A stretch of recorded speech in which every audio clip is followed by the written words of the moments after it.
Buenas noches, pues vamos a comenzar con nuestras asesorías. El día de hoy vamos a ver función cardíaca. Está con nosotros Daniel Olmos y Alfredo Rojas.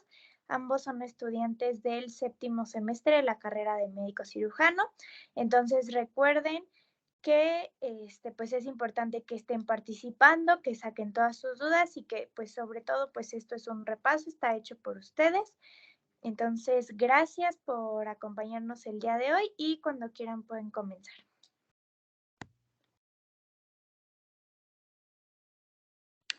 Sí, muchas gracias. Bueno, pues vamos a empezar con las asesorías de fisiología. Nosotros les vamos a exponer sobre función cardíaca. De manera rápida, vamos a ver qué puntos vamos a abordar. Vamos a ver el ciclo cardíaco junto con todas sus etapas, relación con el electrocardiograma, los ruidos cardíacos.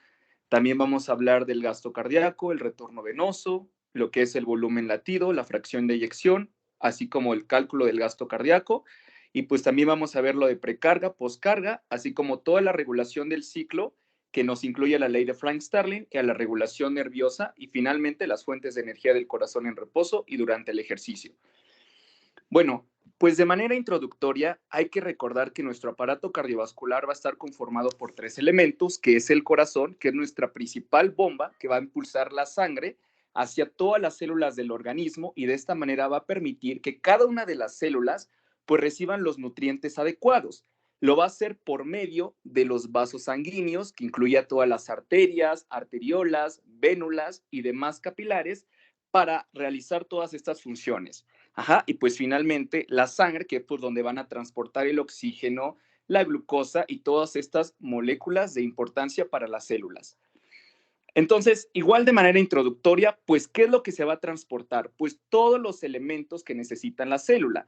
Dígase oxígeno, que es lo más importante para que la célula pueda sobrevivir, sus nutrientes, pero también vamos a ver que va a transportar desechos, también células inmunitarias, los anticuerpos, proteínas también, las hormonas para llevar a cabo diferentes funciones en coordinación con otros órganos y sistemas y demás. Y entonces vemos que todo va a estar conectado por medio del corazón, que va a ser la bomba impulsora, para que te encargue de llegar a cada una de las células los distintos nutrientes, como mencionaba. Entonces, vamos a empezar a entender cómo es de que va a funcionar el sistema circulatorio. Entonces, ¿por qué circula la sangre? Es la primera pregunta que debemos de plantearnos. Bueno, hay que recordar que tanto los líquidos como los gases pues tienen que circular siguiendo gradientes de presión. ¿Qué va a significar esto? Bueno, pues que tienen que circular desde regiones con alta presión a regiones con una presión más baja. Es por ello que la aorta es donde va a ser la mayor presión generada y la sangre se va a ir transportando por los demás vasos sanguíneos hasta que de alguna manera llega a las venas cavas y desemboca en la aurícula derecha. Ajá, entonces todo este ciclo se tiene que ir repitiendo una y otra vez para llevar a cabo las funciones. Entonces, el que se va a encargar de generar toda esta presión, pues va a ser nuestro corazón. Por eso es tan importante y por eso es que funciona como una bomba. Pero hay que entender entonces que a medida que entonces el líquido va fluyendo por los distintos vasos sanguíneos, pues por las mismas paredes de los vasos sanguíneos, pues se va perdiendo la presión, ajá, por la misma fricción que se va ejerciendo. Entonces, de manera rápida, hay que ver este esquema de que nos va a entender muy bien. La aorta, entonces, mencionábamos que es de más alta presión. Ajá, aproximadamente es de unos 93 milímetros de mercurio, que es la presión que va a perfundir a los distintos tejidos. Y la presión va a ir decayendo conforme va pasando por los distintos tejidos, dígase las arterias, las arteriolas, una vez que entregó los nutrientes, el oxígeno y demás moléculas, ahora entonces va a regresar por los capilares, las vénulas, las venas, hasta que llega a las venas cavas y tiene una presión de aproximadamente 2 milímetros de mercurio. Ajá. Entonces, vamos a ver que esta misma presión que se va a generar en los ventrículos se va a transferir a la sangre.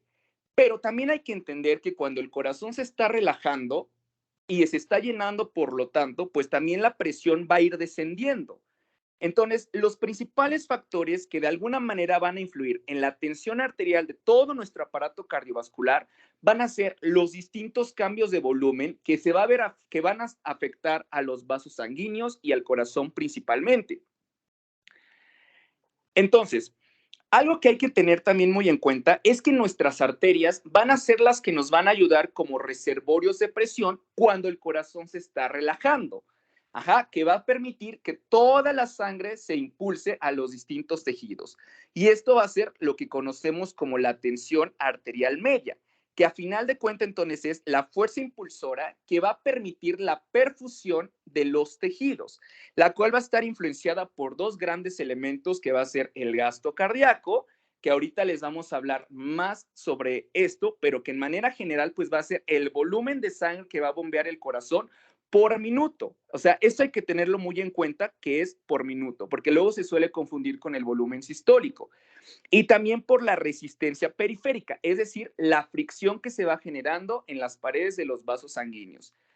Entonces, ya para terminar esta sección de aquí, pues vamos a tener que la presión arterial media, la fórmula va a ser una vez la presión sistólica y dos veces la presión diastólica. Estos dos parámetros se van a sumar y se van a dividir entre 3. Entonces, en condiciones normales, en una persona que tiene una presión arterial de 120/80, pues vamos a ver que entonces la presión arterial media es de aproximadamente 93.3 milímetros de mercurio. Generalmente los valores normales fisiológicos se llegan a considerar de entre 70 a 105. Y entonces ya vamos a empezar ahora sí lo que es el corazón como bomba. Entonces, de manera rápida, hay que entender que el corazón está compuesto por 4 válvulas que van a estar coordinándose conjuntamente para lograr todos estos periodos de contracción y de relajación, o también conocidos como sístoles y diástoles. Ajá, entonces vamos a ver que vamos a tener 3 valvas, perdón, sí, que van a estar compuestas por 3 valvas y una que va a ser por 2 valvas. Entonces, vamos a ver que la que va a conectar la aurícula derecha con el ventrículo derecho, pues tenemos la válvula tricúspide. Y la que va a conectar la aurícula izquierda con el ventrículo izquierdo es la válvula mitral. Pero también tenemos las válvulas que va a salir en la sangre a través de la aorta y la que va a salir a través de la arteria pulmonar. Entonces, hay que recordar también que el corazón pues tiene dos tipos de células principalmente. El 80% son células contráctiles y hay que recordar que una menor proporción, aproximadamente del 20%, son células autorrítmicas. Estas células autorrítmicas vamos a ver que van a estar en los tejidos excitables, como es en el nodo sinauricular, como en el nodo auriculoventricular, en el haz de His y las fibras de Purkinje. ¿Qué significa? Que se van a estimular, se van a excitar sin que llegue como tal una señal nerviosa. Ajá, entonces en condiciones fisiológicas, el que va a hacer esta función en el corazón es el nodo sinusal. Entonces, el impulso hay que recordar que se va a originar en este nodo que está ubicado en la pared posterolateral de la aurícula derecha, cerca de la desembocadura de la vena cava superior. Entonces, una vez que inicia este estímulo, pues se va a dirigir a lo que es hacia las dos aurículas, pasa después hacia el nodo auriculoventricular, donde recordemos que sufre aquí un retraso, y luego de manera rápida se va a transportar a través del haz de His y las fibras de Purkinje. Ajá, entonces este va a ser el responsable, recordemos, que nos va a dar la frecuencia cardíaca de 60 a 100 latidos por minuto. Entonces, una vez que se estimula todo esto y que el nodo sinusal da la señal, pues se estimulan entonces todas las células contráctiles para llevar a cabo la contracción. Y de esta manera tenemos el ciclo cardíaco, que entonces va a estar dividido en dos, que es la sístole, que es este periodo de contracción y que entonces, por lo tanto, me va a permitir expulsar la sangre a través de la aorta, que va a salir del ventrículo izquierdo, y a través de la arteria pulmonar, que recordemos que sale del ventrículo derecho. Ajá. Y el otro es la diástole, que es el proceso pasivo que me va a permitir el llenado de las cavidades del corazón, dígase tanto aurículas como ventrículos. Ahorita vamos a ver con los diferentes esquemas que los eventos mecánicos generalmente se llegan a retrasar un poquito respecto a las señales eléctricas. O sea, en el electrocardiograma, una vez que se empiezan a formar estas señales eléctricas, vemos que después, tiempo después, es cuando ocurren los eventos mecánicos. Y el ciclo cardíaco va a iniciar con las aurículas y los ventrículos en reposo. Entonces, vamos a empezar a hablar ahora sí de todos los eventos mecánicos que conforman el ciclo cardíaco. Ajá, entonces, en primer lugar hay que recordar que el corazón pues va a estar en reposo y esto incluye a la diástole auricular y a la diástole ventricular. Ajá, es decir, esta fase que va a permitir el llenado de las cavidades.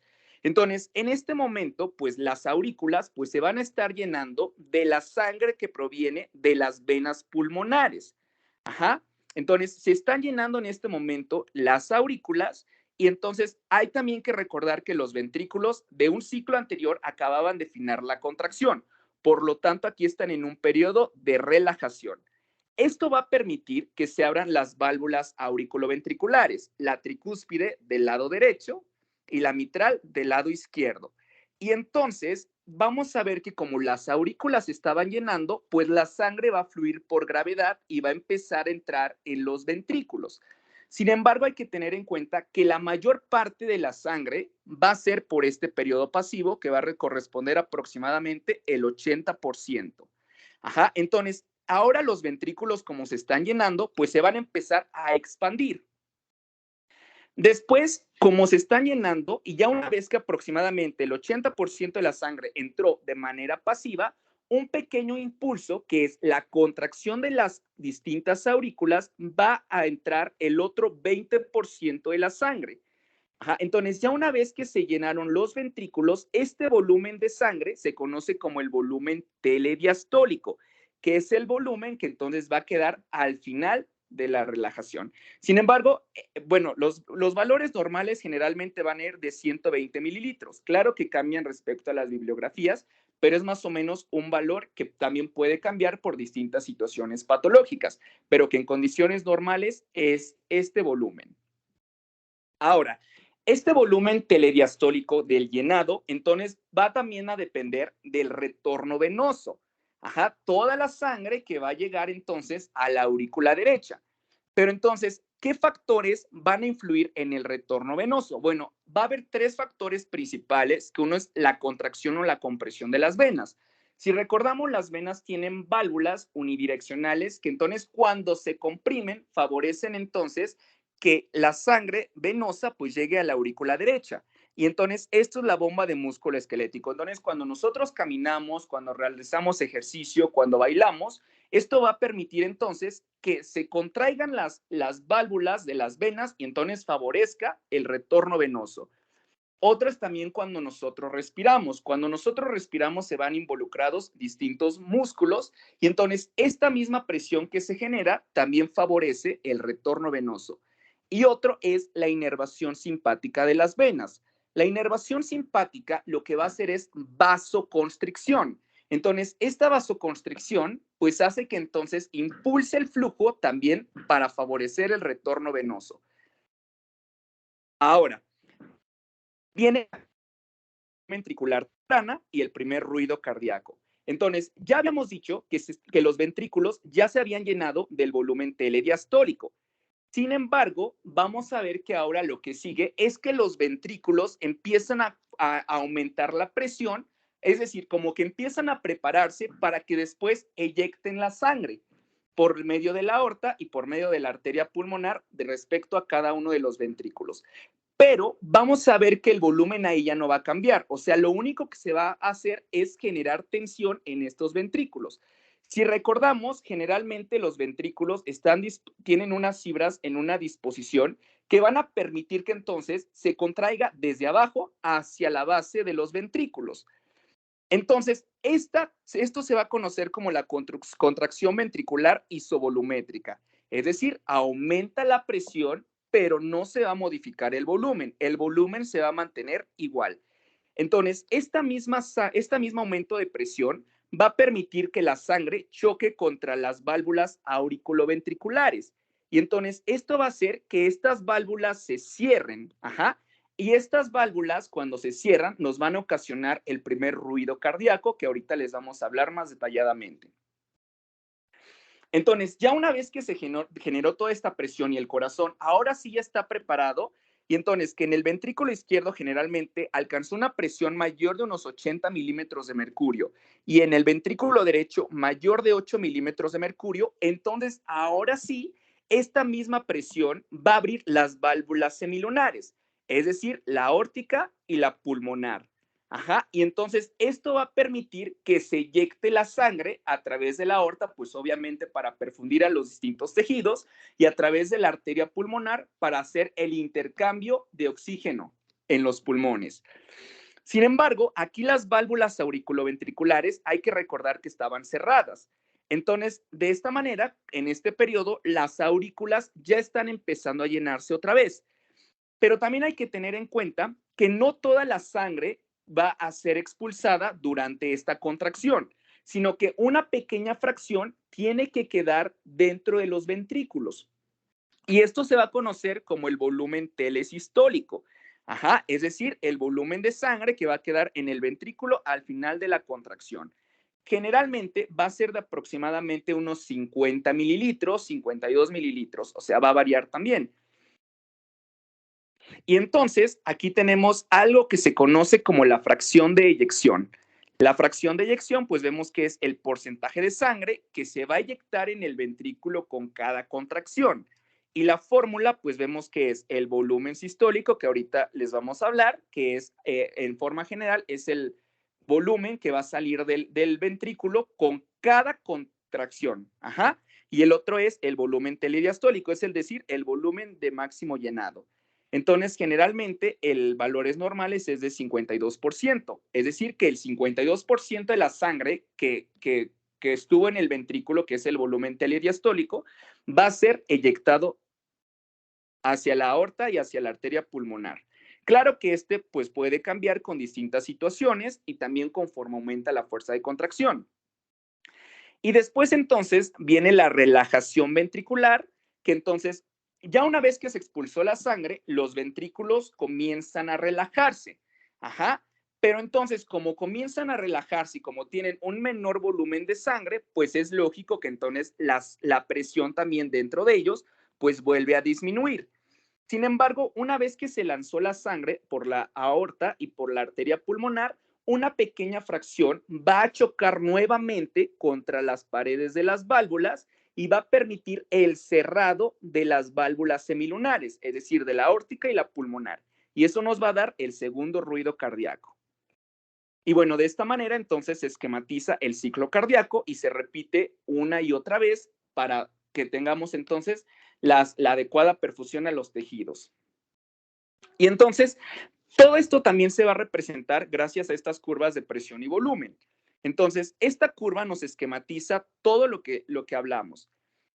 Entonces, aquí nos va a indicar, por ejemplo, el volumen ventricular izquierdo y acá la presión intraventricular. Entonces, acá la gráfica empieza con el volumen telesistólico, es decir, el volumen que quedó en los ventrículos después de la eyección ventricular, que entonces mencionábamos que era aproximadamente de 50 mililitros. Entonces, en este momento, los ventrículos empiezan a llenarse, ajá, empiezan a llenarse, a llenarse, a llenarse, pero la presión vemos que no cambia. Entonces, una vez que todo esto se llena, vemos que entonces tenemos el volumen telediastólico, que mencionábamos que entonces el 80% era de manera pasiva y el 20% por la sístole auricular. Entonces, esto hacía que la válvula mitral se cerrara. Y entonces los ventrículos empezaban a generar presión, pero sin un cambio de volumen. Entonces empezaban a aumentar la presión, la presión, la presión, que llegaban a un punto en el que abrían entonces la válvula aórtica y entonces se llevaba a cabo la eyección de la sangre a través de la aorta. Entonces, la sangre no se expulsaba toda otra vez y entonces recordábamos que aproximadamente solamente quedaban 50 mililitros en los ventrículos nuevamente. Entonces, la válvula aórtica se cierra nuevamente por este choque de flujo retrógrado y entonces vemos que la presión otra vez empieza a disminuir, que es básicamente lo que explicamos de manera rápida.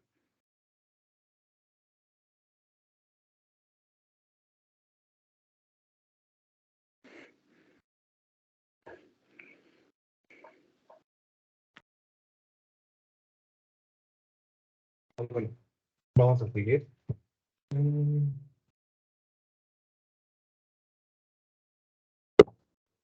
Bueno, vamos a tener ahorita el diagrama de Geiger. Realmente lo que aquí queremos esquematizar, toda esta curvita roja y todos estos numeritos de aquí, la contracción isovolumétrica, la fricción de dicción, ya los explicó Dani.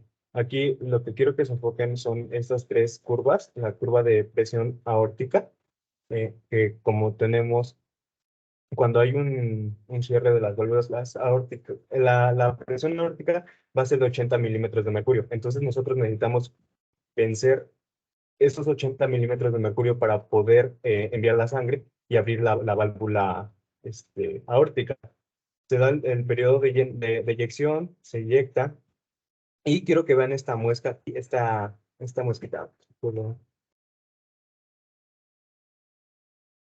Esta muesca de aquí, esta muesca nos va a representar un flujo retrógrado fisiológico de la sangre que va a hacer que la presión en la aorta aumente un poquito y después va a seguir.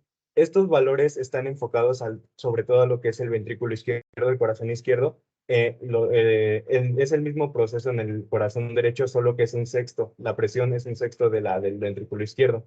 Vamos a pasar ahora a la presión de las aurículas. Las aurículas vamos a tener tres ondas, por así, tres ondas que se van a denotar con la letra A, C y B. La letra A, como está aquí muy claramente, nos la va a dar la contracción de las aurículas. La letra C nos la da el cierre y hay una protrusión de las válvulas auriculoventriculares que nos va a elevar un poquito la presión de las aurículas, y posteriormente la letra B, que nos la va a dar la contracción de los ventrículos. Esto nos va a provocar una protrusión de las válvulas que nos puede llegar a aumentar un poquito la presión. Esto con referencia a las curvas de presión auriculares.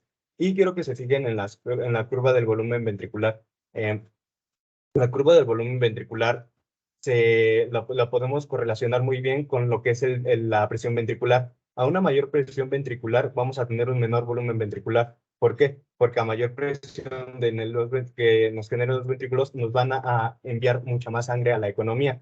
Creo que aquí también vamos a esquematizarlo aquí de una vez. Algo que también es importante comprender es que todo esto, todo una sístole y una diástole,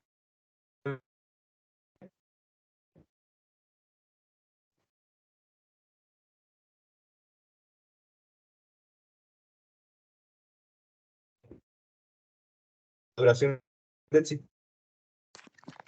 Entonces esto quiere decir 0.6 segundos. Entonces en 0.6 segundos ocurre todo esto. Y como pueden ver aquí abajo, la sístole solo va a comprender un tercio de todo el ciclo cardíaco. La parte más larga del ciclo cardíaco siempre va a ser la diástole. Y bueno, vamos a seguir. ¿Cuál es la relación con el electrocardiograma? Ya no me voy a meter a explicarles las ondas ni todo eso, porque eso ya lo vieron ayer en electro. Solo quiero quiero que entiendan aquí algo que también Dani ya lo mencionó, que es que un estímulo eléctrico siempre va a anteceder al fenómeno mecánico. ¿Y qué quiero decir con esto? Vean, la onda P, que la tenemos aquí, nos va eléctricamente a anunciar la despolarización de las aurículas. Y justo inmediatamente, milésimas de segundo, se va a dar la contracción auricular, como lo pueden ver aquí. Entonces, siempre antes de un impulso, de un fenómeno mecánico, hay un impulso eléctrico. También en el complejo QRS, que nos va a dar la despolarización ventricular, y lo vamos a ver aquí como la sístole ventricular. Vean, toda la sístole, todo el periodo de eyección de sangre. Y vamos a tener también la onda T, que es la repolarización ventricular, y nos va a dar a la diástole ventricular. Aquí no la podemos ver, aquí nada más está representada la onda T, pero vean, la onda T, y luego comienza la relajación isovolumétrica del ventrículo, su relajación. Y bueno, no está representada claramente la repolarización de las aurículas. ¿Alguien me puede decir por qué no se representa la repolarización de las aurículas en el electrocardiograma?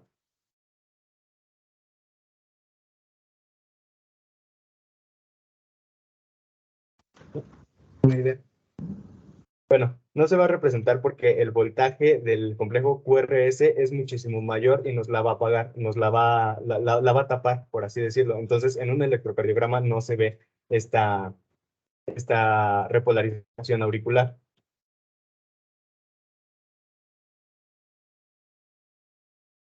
Y bueno, el fonocardiograma. Realmente aquí lo que quiero que se queden es con los ruidos, porque son los ruidos que nosotros vamos a estar escuchando cuando auscultemos el corazón. Van a ser dos, algunas literaturas refieren el tercero, pero realmente en la práctica lo que se ocupa, o bueno,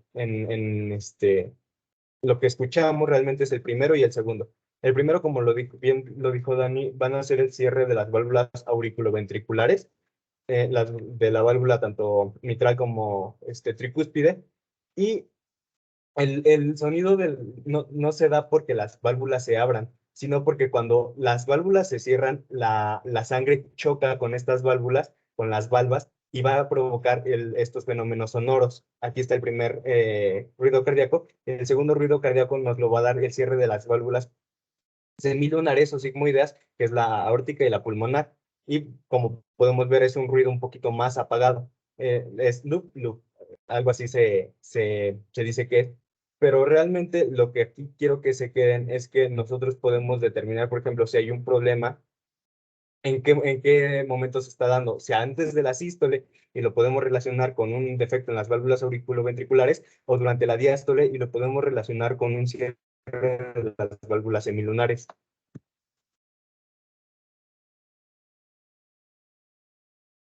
Y bueno, vamos a pasar a lo que es el gasto cardíaco. Como bien lo dijo Dani, una forma muy fácil de decirlo es la cantidad de sangre que el corazón va a bombear por minuto. ¿Y cómo nosotros lo vamos a calcular? Bueno, tenemos que multiplicar la frecuencia cardíaca por el volumen minuto. El volumen minuto, o también volumen sistólico, es es el volumen que se va a eyectar del corazón. Aproximadamente es de 70 mililitros. Y entonces, si nosotros tenemos una frecuencia cardíaca de 70 latidos por minuto promedio, un hombre gaito en promedio, y un volumen minuto de 70 mililitros, ¿cuánto creen que sea el gasto cardíaco, o a cuánto equivale un gasto cardíaco en una persona normal, por así decirlo?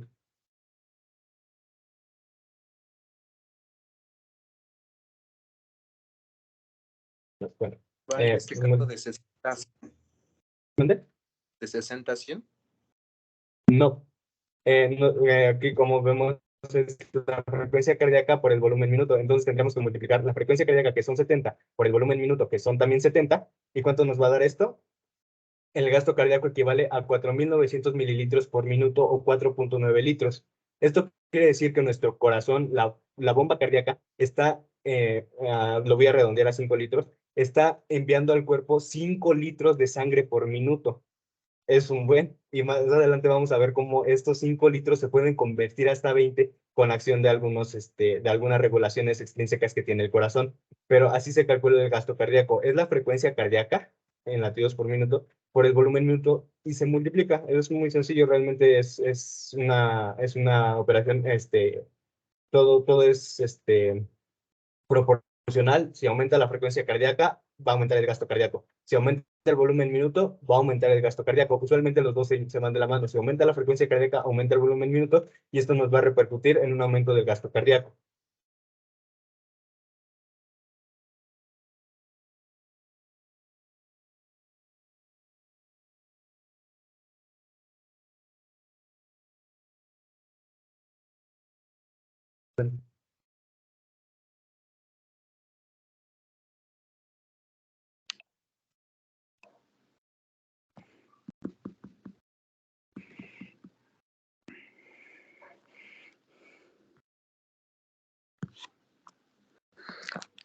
Sí, gracias. Bueno, ahora vamos a pasar rápidamente con la precarga y la poscarga. Esos también son dos conceptos muy importantes que se ocupan mucho en la función cardíaca. ¿Qué va a ser la precarga? Bueno, como su nombre lo indica precarga, pues entonces va a ser todo este volumen que de alguna manera lo que va a hacer es que va a distender al ventrículo izquierdo antes de que se lleve a cabo la contracción, es decir, que va a estar determinada por el volumen telediastólico. Ajá. ¿Alguien me puede mencionar cuánto dije que era más o menos el volumen telediastólico? 20 mililitros. 120. Era 120, ajá. Entonces, recordábamos que había yo mencionado que el volumen telediastólico, aproximadamente el 80% se iba a dar por un llenado de las aurículas a los ventrículos de manera pasiva, y recordemos que el 20% restante iba a ser el que iba a ser por la contracción de las aurículas. Ajá. Entonces, ¿qué condiciones va a estar aumentada la precarga? O sea, toda la cantidad de volumen que entonces va a distender a todo el ventrículo, pues obviamente les mencionaba yo la vasoconstricción. Ajá, que vemos que entonces esta vasoconstricción pues es por la estimulación simpática, también en casos de hipotermia. Obviamente, pues también hipervolemia, donde hay una alta carga de volumen en el paciente por distintas causas, a lo mejor por una sobrecarga de volumen, o a lo mejor por causas iatrógenas, donde a lo mejor el paciente estaba internado y se le infundió de más líquido, en una insuficiencia renal oligúrica, así como en una insuficiencia cardíaca congestiva. Sin embargo, pues no me voy a meter en patología, solo son algunos ejemplos. En condiciones donde pues puede estar disminuida, pues es en todos donde el volumen va a estar disminuido, pues claramente, en un paciente que tuvo una hemorragia por algún accidente, algún traumatismo, el paciente si está deshidratado, ya sea que a lo mejor perdió líquido por vómitos, por diarreas, o también a lo mejor porque estaba tomando exceso de diuréticos. La taquicardia también va a ser otra de estas condiciones que va a disminuir la precarga. ¿Por qué? Porque como el corazón está latiendo muy rápidamente, pues no está permitiendo llenar correctamente las cavidades, en este caso a los ventrículos, y por lo tanto, pues está disminuyendo la cantidad de sangre que pues va a llegar a ellos también, en este caso a las aurículas. También en casos de vasodilatación, por ejemplo, en hipertermia, en sepsis y anafilaxia. Y por otro lado, tenemos la poscarga. Ajá. Vemos que entonces la poscarga aquí va a ser básicamente esta carga combinada de la sangre, del volumen telediastólico y de la resistencia arterial durante la contracción ventricular. Es decir, que en términos generales, la poscarga va a ser toda esta resistencia que va a hacer a la eyección ventricular. Y entonces, si va a salir de los ventrículos, pues vamos a tener claramente dos. Uno es la resistencia vascular pulmonar, que es cuando sale pues del ventrículo derecho, y otro es la resistencia vascular periférica, pues cuando sale del ventrículo izquierdo. Ajá. Entonces, ¿qué condiciones van a disminuir la poscarga? Pues una vasodilatación, pues porque disminuye esta resistencia, pues claramente, ¿no? Ante los vasos sanguíneos. También casos de hipertermia, cuando hay hipotensión por drogas vasodilatadoras. Y entonces, las condiciones que me van a aumentar la poscarga, pues si veíamos que entonces era esta resistencia, pues entonces en casos de vasoconstricción y por lo tanto en casos de hipertensión. También en casos de estenosis aórtica, por ejemplo, hipovolemia e hipotermia. Entonces, generalmente en la clínica, a veces se suele utilizar, por lo tanto, la tensión arterial, pues como un marcador indirecto de la poscarga, ¿no? Porque, pues a final de cuentas, nuevamente repito, es esta resistencia que se va a ir ejerciendo.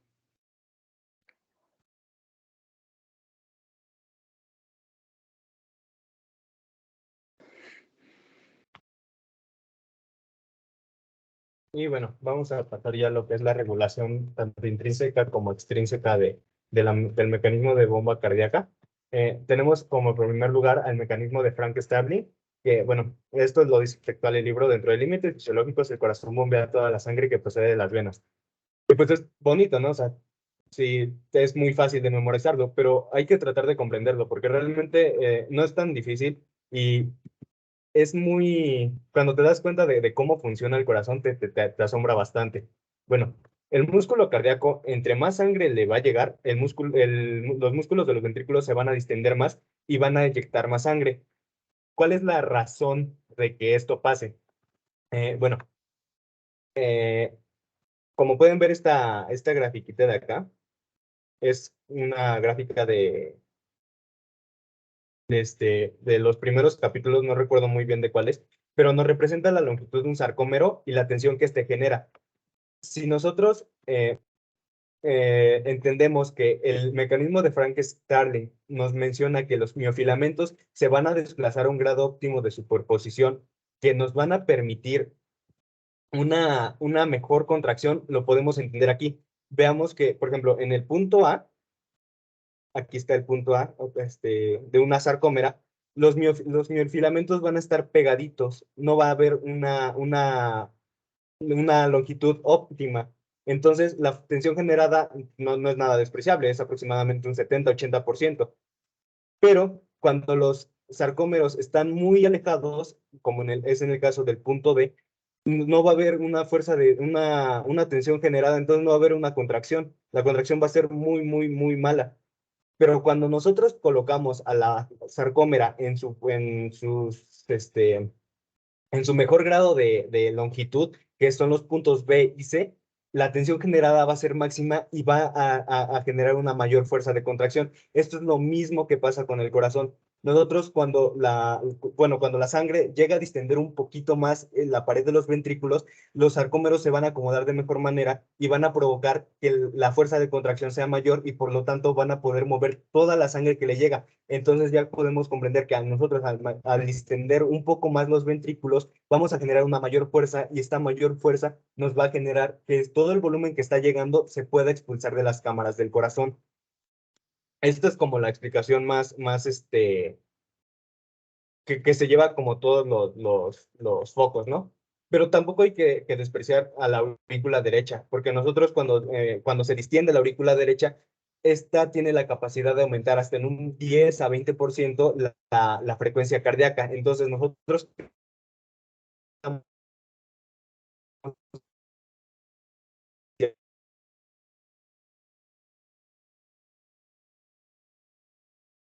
buscar que llegue más sangre al corazón. Alfredo. Ay, te trabaste un poquito. Adrenalina provocar que Alfredo. ¿qué me trabé? Estabas explicando lo de frecuencia cardíaca y ahí se trabó. Entonces me quedé en lo de frecuencia cardíaca. Bueno, entonces a una mayor frecuencia cardíaca va a llegar un mayor volumen de sangre a las paredes de los ventrículos que nos va a hacer que éstas se desplacen un poquito más. Va a haber una mejor longitud de tensión del sarcómero y va a provocar una mayor contracción. Una mayor contracción nos va a mover un mayor volumen de sangre. Entonces, queda claro que a mayor volumen que llega al corazón, todo el volumen que llega al corazón, va a ser capaz de moverlo en condiciones fisiológicas, claramente. Y bueno, les mencionaba que también la distinción, no hay que despreciar a la aurícula derecha porque este mecanismo de la optimización de un sarcómero es como el que se lleva a todos los reflectores, pero distender la aurícula derecha también nos va a llevar a un aumento de frecuencia cardíaca, que nos va a llevar a un aumento en el gasto cardíaco y también el reflejo de Bainbridge, que les mencionaba que tiene ahí un componente simpático, se libera adrenalina y nos va, como más adelante vamos a ver, la adrenalina es parte del sistema simpático que nos va a regular de manera extrínseca el corazón, pero esto es una forma del corazón de regularse a sí mismo. Vamos ahora con el control extrínseco, que va a estar dividido en dos, en el sistema simpático y el parasimpático. Ustedes ya vieron más o menos cuál es la función de cada uno, ¿no? Es una división muy específica. El sistema simpático siempre decimos que es el sistema que vamos a utilizar para la supervivencia, que es el sistema que se va a activar cuando queremos hacer ejercicio o cuando nos aceleramos, cuando tenemos situaciones estresantes. El sistema simpático se va a activar. ¿Y esto en qué se va a traducir a nivel cardíaco? Va a haber un incremento en la frecuencia cardíaca arriba, entonces gasto cardíaco arriba, ¿ok? Y va a aumentar la fuerza de contracción. Vean cómo la cadena de ganglios simpáticos va a llegar a inervar el corazón, prácticamente lo inerva de todas partes, o sea, desde los ventrículos, las aurículas, lo agarra por completo. Entonces nosotros podemos entender que si hay un estímulo simpático, el corazón se va a activar por completo. Y también tenemos una como descarga normal fisiológica de este sistema simpático que nos va a dar una regulación del sistema cardíaco en un 30%. Entonces, en nuestro corazón realmente está trabajando junto con el sistema simpático en concordancia Si nosotros quitamos este 30%, o si nosotros, por ejemplo, quitamos el sistema simpático, cuando el corazón no va a responder ante estímulos simpáticos. Y pasamos a la contraparte, al sistema parasimpático. El sistema parasimpático es el que nos va a relajar, por así decirlo, es el que se va a ocupar, por ejemplo, del aprovechamiento de la energía. Más adelante lo van a ver en sus clases de fisio, muy bien la división del sistema simpático y parasimpático. Y aquí nada más quiero que se den cuenta que en el corazón todo va a estar mediado por el nervio vago, el decimopar craneal. El nervio vago, y vean la forma del nervio vago. Si decíamos que las cadenas de los ganglios simpáticos llegan a todo el corazón, el nervio vago no. El nervio vago llega, pero muy a las aurículas las inerva muy bien, pero a los ventrículos, vean, no le dan, no les da casi nada. Entonces, esto es importante que lo entendamos, porque si nosotros estimulamos muy fuertemente a los vagos, nos va a llevar a un paro. Y ahorita lo van a ver. ¿Por qué? Nos puede llevar a un paro. Sin embargo, nosotros tenemos un mecanismo fisiológico que seguramente también ya lo vieron con ahorita les quiero preguntar sobre eso. Un mecanismo fisiológico que a los 15-20 segundos el corazón se va a escapar de este paro y va a comenzar a latir a una frecuencia de 20 a 40 latidos por minuto. ¿Se acuerdan en el sistema de conducción cardíaco quiénes eran las células encargadas de latir a una frecuencia de 20 a 40 latidos?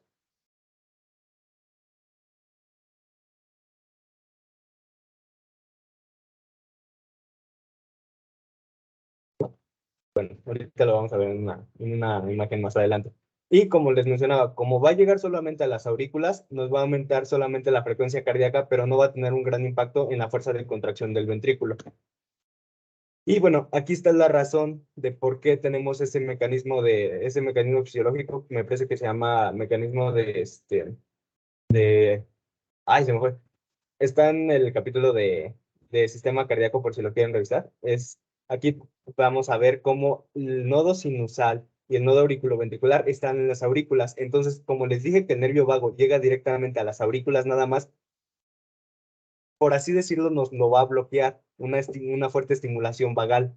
Nos va a bloquear toda esta parte. Entonces no vamos a tener el impulso auricular.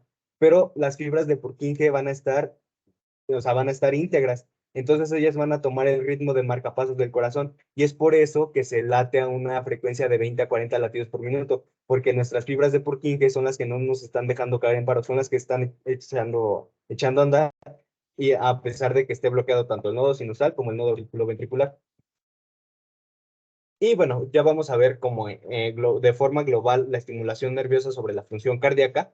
Vamos a tener, esta gráfica me gusta mucho porque se pueden ver en la parte de abajo nos menciona la presión auricular derecha, entonces ya estamos hablando de un corazón derecho, y en la parte en la parte izquierda nos está hablando del gasto.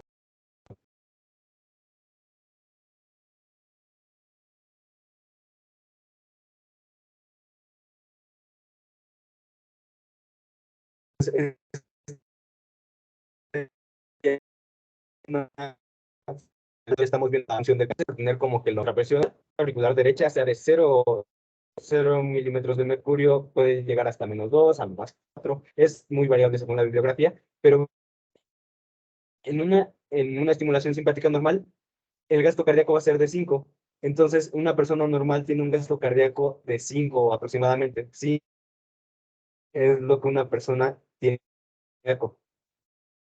Pero si nosotros nos vamos a una estimulación simpática máxima, en la que, no sé, le sale un perro, los empieza a perseguir, vamos a tener entonces un aumento en la presión auricular derecha. Y puedo verlo un +8, que es como el límite normal en el corazón, y el gato se eleva véanlo, se eleva hasta más de 20 litros. Entonces la capacidad es muy grande. Nosotros cuando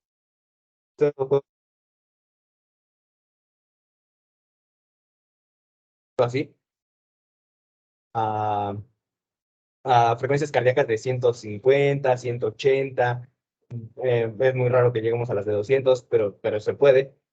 Y si nosotros multiplicamos, por ejemplo, ahorita se me viene a la mente 200 por 70, que era el volumen que habíamos quedado, el volumen sistólico nos da 14 litros, pero realmente el volumen sistólico también se ve afectado. Más adelante lo van a ver un poquito más con circulación, pero vean la capacidad de bomba del corazón para responder ante el estímulo simpático. Y bueno, también quería que vieran la estimulación parasimpática, como les mencionaba. Por ejemplo, una forma es cuando vamos a dormir, ¿no? Cuando nos vamos a dormir, realmente hay una relajación, hay una liberación de acetilcolina que es por medio del vago, y nos va a disminuir la frecuencia cardíaca. Entonces, si nosotros disminuimos la frecuencia cardíaca, vean, a una presión auricular normal de 0, vean el gasto cardíaco. El gasto cardíaco baja muchísimo.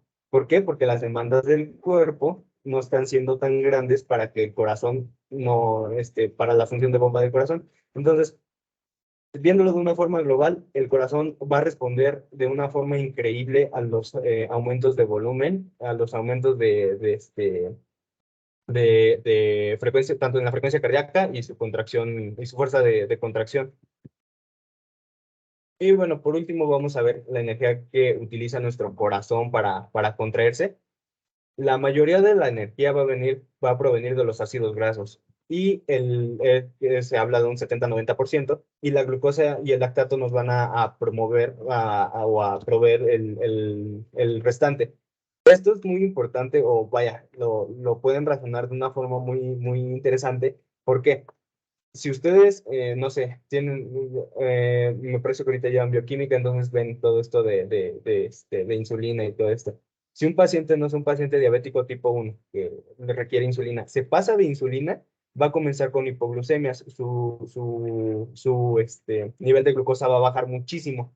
Pero si se dan cuenta, en el cuadro clínico, nunca vamos a ver a un paciente hipoglucémico, a menos que tenga una enfermedad del corazón o algo así, con paro cardíaco, porque el corazón es feliz con los ácidos grasos. El corazón no le importa que no haya, que la glucosa que le tenía que llegar al cerebro se la haya llevado el hígado o se la haya llevado el músculo estriado, porque el corazón, a él no le importa. El corazón se mantiene con ácidos grasos, y con ácidos grasos el corazón va a ser súper feliz, va a seguir latiendo, va a seguir teniendo la misma funcionalidad, e incluso va a aumentar, porque ya después van a ver las respuestas a una hipoglucemia. Pero realmente es que se queden con eso, que la glucosa realmente para el corazón no le gusta, por así decirlo. Ah.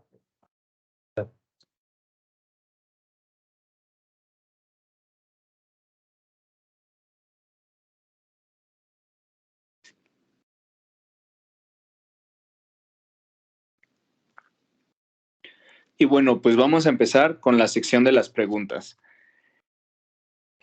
Bueno, esto es una relación de columnas y entonces son distintos conceptos. Entonces, ¿alguien me puede definir qué es el gasto cardíaco o cuál de las siguientes opciones corresponde al gasto cardíaco?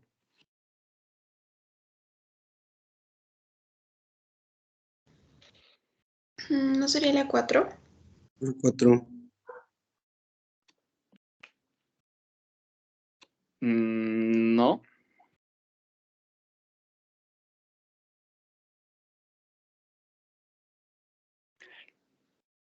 Recordemos que el gasto cardíaco es la cantidad de sangre, pero mencionábamos que es bombeada durante 1 minuto. Y no hay que confundir con lo que es el volumen sistólico. Ajá, que ahí sí es la cantidad de sangre, pero que va a ser bombeada con cada latido. Pero el gasto cardíaco, pues va a ser lo que se va a bombear durante todo 1 minuto. Ajá.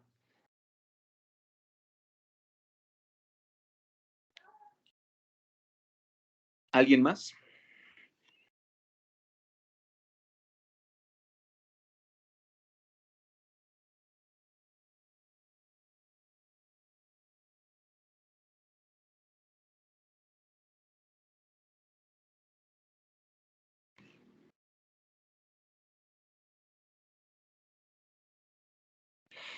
Bueno, sí, también si mencionábamos entonces que el gasto cardíaco a final de cuentas, o sea, entonces, si es toda esta sangre que va a bombear el ventrículo durante todo 1 minuto, entonces esta misma sangre pues va a ser a final de cuentas pues la suma de los diferentes flujos que pues van a llegar a la aurícula derecha, al ventrículo derecho, y ya después de ahí pues se regresa también a las distintas cavidades izquierdas, ¿no?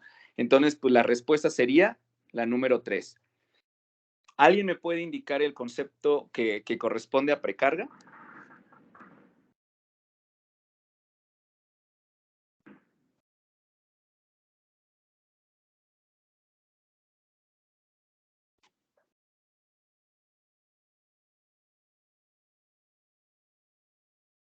Sería el número 2. Es correcto. Sí, si mencionábamos que entonces va a ser todo este volumen que de alguna manera va a distender entonces a los ventrículos, pues entonces la respuesta es la tensión pasiva en la pared ventricular al momento de iniciarse la contracción. Muy bien. ¿Alguien me puede indicar lo de la poscarga, por favor?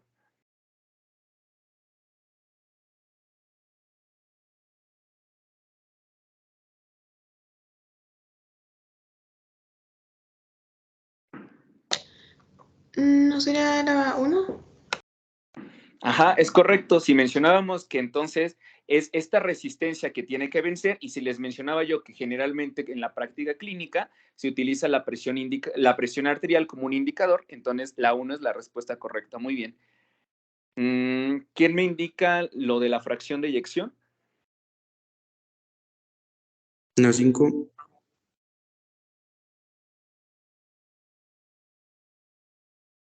Sí, sí es correcto. Es la cantidad de sangre expresada en porcentaje que se bombea de un ventrículo lleno con cada latido del corazón, que mencionábamos que era aproximadamente 52%, pero pues va a ver alterado por distintas circunstancias, tanto fisiológicas como patológicas. Y pues bueno, entonces ya nos queda el volumen sistólico, que entonces les mencionaba que es la cantidad de sangre que el corazón bombea con cada latido cardíaco. Esto es muy importante que lo tengan porque pues sí a veces se llegan a confundir lo del gasto cardíaco con el volumen sistólico, pero sin embargo son diferentes cosas. Entonces, nuevamente, el gasto cardíaco es el volumen de sangre que se va a expulsar que va a expulsar el corazón, pero durante un minuto. Y el volumen sistólico es el volumen de sangre, pero que se va a bombear con cada latido cardíaco, ajá, que es aproximadamente de unos 70 mililitros, ajá, para que no se confundan.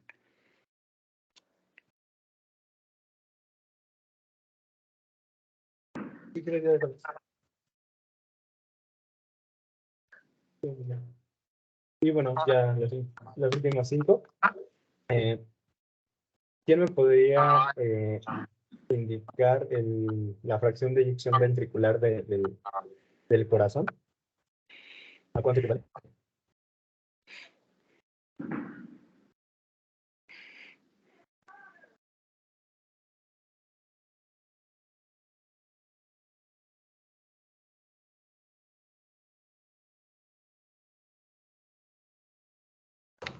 ¿No sería 58?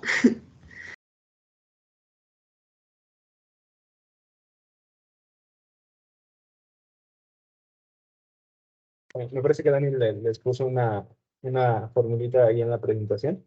El porcentaje de eyección ventricular equivale al 67%.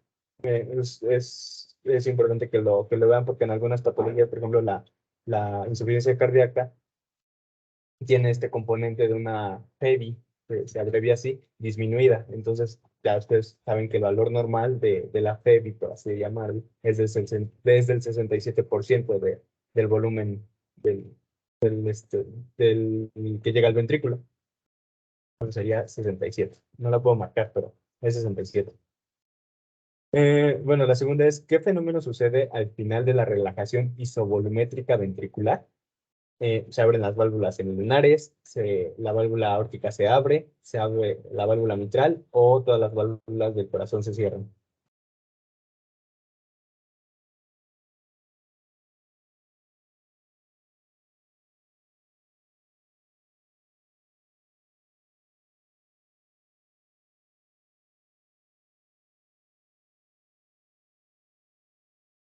La D. Es la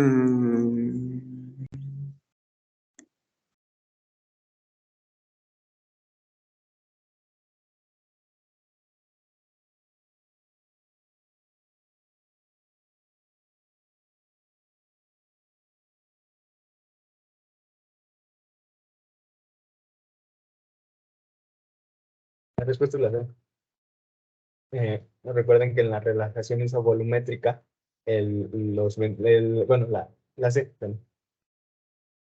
La válvula mitral es parte de las válvulas auriculoventriculares. Entonces, en la relajación isovolumétrica, estas válvulas auriculoventriculares se van a abrir. Eh, Entonces, la válvula mitral es la respuesta correcta. Y bueno, también algo que se me olvidó mencionarles en el fonocardiograma es que quiero que también entiendan que no es como que el cierre de una sola válvula es lo que nos da el corazón. Siempre un ruido cardíaco tiene dos componentes. El cierre de, por ejemplo, en el caso de las válvulas auriculoventriculares, el cierre de la válvula, tanto mitral como tricúspide, y en el componente y los componentes de las válvulas sigmoideas es la válvula pulmonar y la válvula aórtica. Entonces ya con esto, ustedes díganme cuáles son los componentes que nos van a permitir escuchar el segundo ruido cardíaco.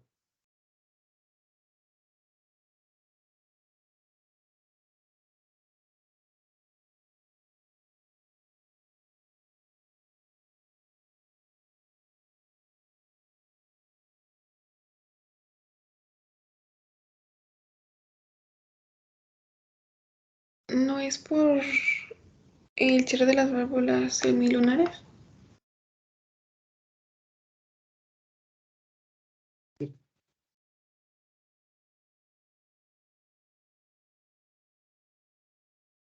Giovanni.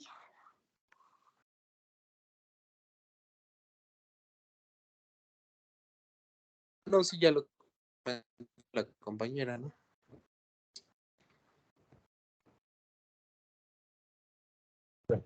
La cuarta es, ¿cuál de las siguientes acciones ejemplifican una estimulación simpática cardíaca?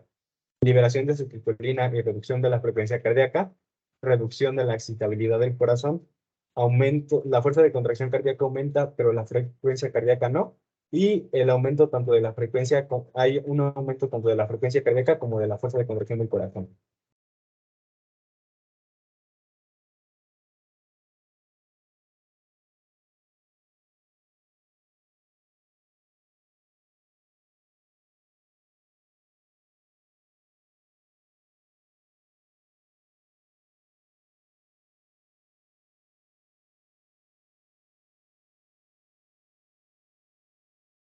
La D.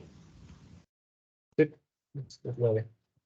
Recuerden que, por ejemplo, la A, si hubiésemos puesto parasimpático, es lo que es el mecanismo del parasimpático también. Reducción de la excitabilidad parasimpático y la fuerza de contracción cardíaca aumenta, pero la frecuencia cardíaca no, pues no tiene nada que ver, sí está mal.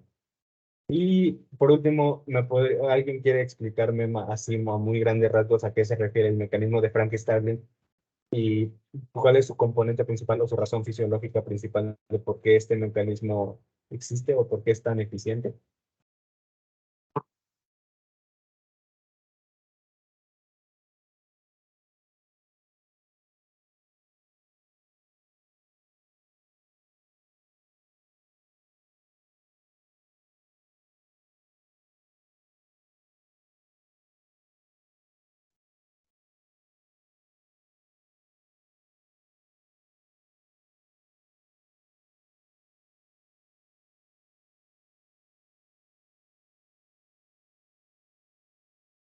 Sí, Viviana, perdón.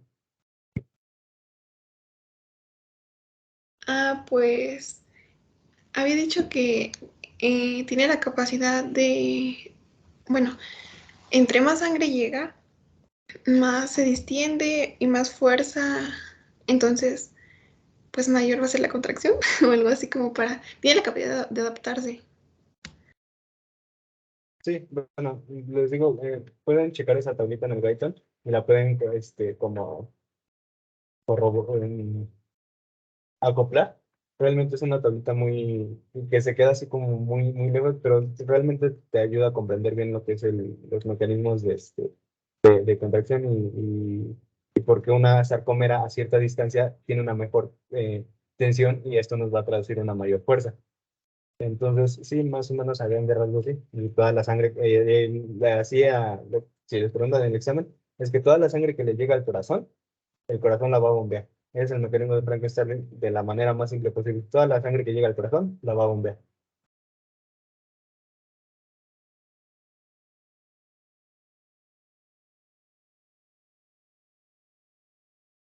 El micrófono. El micrófono.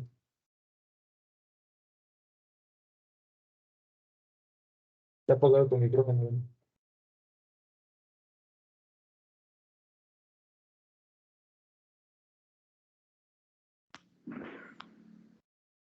Perdón. Ya para terminar, pues vamos a dar las conclusiones.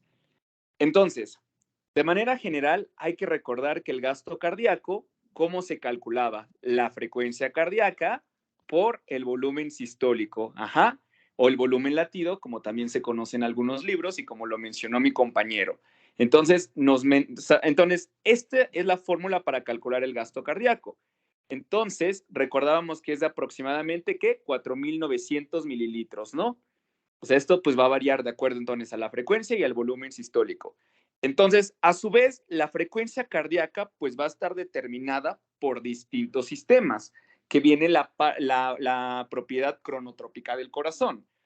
Entonces, recordemos que la inervación parasimpática, como lo acaba de comentar Alfredo, pues va a disminuir de alguna manera la frecuencia cardíaca, mientras que la inervación simpática y la adrenalina en estas que se activa en estas situaciones de peligro, por ejemplo, que no se me van a asaltar o cualquier otra situación, me quiere morder un perro, como lo ilustró Alfredo, pues entonces de alguna manera se activa este sistema para que la sangre pues bombee más rápidamente, para que el corazón pues bombee más rápidamente la sangre y pues entonces no se llega a los músculos, a los distintos órganos que me permiten correr y por lo tanto es una función de supervivencia.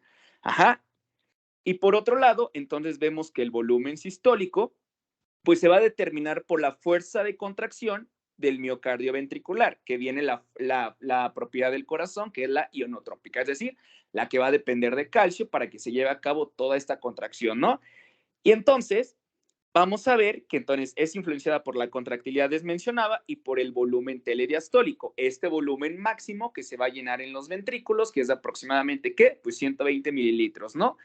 Y entonces veíamos que el volumen telediastólico a su vez iba a variar con el retorno venoso. Entonces, todo lo que iba a llegar a la aurícula derecha, pues iba a influir mucho en esto. Entonces, ¿de qué manera iba a llegar toda esta sangre? Pues ya sea por la bomba muscular esquelética, que mencionábamos que cuando nos movíamos, hacíamos ejercicio, caminábamos, bailábamos, etcétera, ¿no?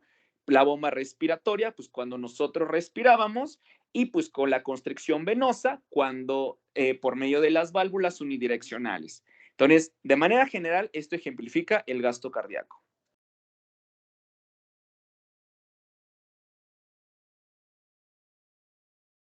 Sí, bueno, yo nada más quería que quedaran como que tres preceptos de lo que les dije. Realmente a partir de esto ustedes pueden entender muchas cosas y ahondar más en ellas. Es que los cierres de las válvulas van a generar los sonidos que nosotros escuchamos cuando la auscultamos. También que el impulso eléctrico siempre va a ir antes del fenómeno mecánico. Esto para que lo vean en el electro y no se confundan, a veces es un poquito frustrante. Pero si ustedes saben que un impulso eléctrico siempre va a preceder al fenómeno mecánico, entonces ya saben que la onda P siempre nos va a significar que después de un despuesitito de la onda P se viene la sístole de las aurículas. Muy grande. Y bueno, que nuestro corazón tiene dos mecanismos para autorregularse, para regularse, para regularse, uno de manera intrínseco, que es el mecanismo de Frank-Starling, que tiene que ver también con la distensión de las aurículas derechas y el reflejo de Bainbridge, por ejemplo. Y también vamos a tener la forma extrínseca, que va a estar dada por la regulación del órgano, por el sistema simpático, por el sistema parasimpático, la liberación de aminas vasoactivas como la noradrenalina, la adrenalina y la dopamina, o por ejemplo la liberación de acetilcolina por el nervio vago. Y estos son como las tres ideas que quiero que se queden. Y bueno, eso un consejo que les puedo dar para que se les facilite mucho. Con el diagrama de Wiggers básense mucho y traten de explicar cada fenómeno aislado y luego en conjunto. El diagrama de Wiggers realmente les ayuda bastante y pueden resumir todo el capítulo de ciclo cardíaco con el diagrama de Wiggers si ustedes saben, si ustedes lo entienden y lo pueden explicar con sus propias palabras, se ahorran leer ese capítulo con el diagrama de Weavers, de verdad.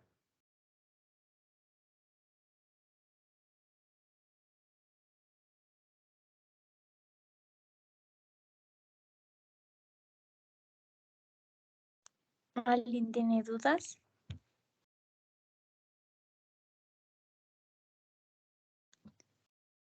¿No? ¿O sí?